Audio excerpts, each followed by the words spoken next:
আসলে আমি যে গর্বিত বাংলার গর্বিত সন্তান গর্বিত জাতি কেমন মনে হয় জানেন, যখন এত সুন্দর একটা ফল দেখি, এত সুন্দর একটা কাঁঠাল দেখি, আর এই কাঁঠাল দেখে মনটা ভরে যায়। যে দেখেন কত সুন্দর, কত সুন্দর কাঁঠালের কালার। হ্যাঁ, একদম কাঁঠাল। কাঁঠাল কবে পাকবে? ভাই আমি আসলে গর্বিত কেন জানেন, এরকম কাঁঠাল খেয়ে। কাঁঠাল আমার যে জাতীয় ফল, কাঁঠাল খেয়ে আমি গর্বিত হয়ে যাই। আমি গর্বিত বাংলার গর্বিত সন্তান, গর্বিত ফল, গর্বিত মানে জাতীয় ফল কাঁঠাল। কি হল? সিঁড়ি ধরে যাচ্ছেন নাকি? চুরি করে নিয়ে যাচ্ছেন?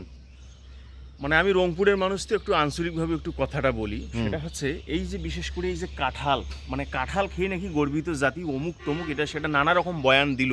এখন আমার প্রশ্ন, এই যে কাঁঠাল মানে খাইবেন, খাওয়ার পরে কিন্তু আপনার তেল না মাখলে কিন্তু যাবে না।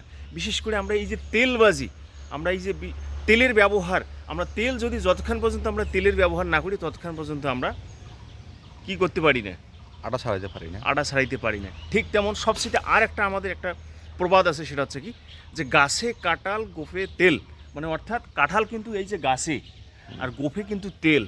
মানে এই বিশেষ করে এই তেলবাজি না করলে কিন্তু আমাদের কোনো কাজ হয় না। মানে মানে বিশেষ আপনার করে কথা হচ্ছে, হ্যাঁ আমরা গর্বিত বাংলা গর্বিত সন্তান তখনই হই হ্যাঁ যখন আমরা তেল মারতে পারি। মারতে পারি। শুধু মাখতে না, হুম মারতে পারি।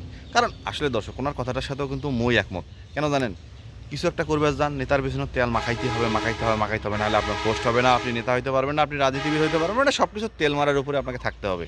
ব্যাপারটা কি এই? হুম হুম হুম হুম হুম হুম হুম হুম, সেটাই এখন সেটাই আমার ঠিক। কথা হচ্ছে দর্শক, কিছু কিছু মানুষ আছে যারা বউয়ের পিছনেও তেল মারে।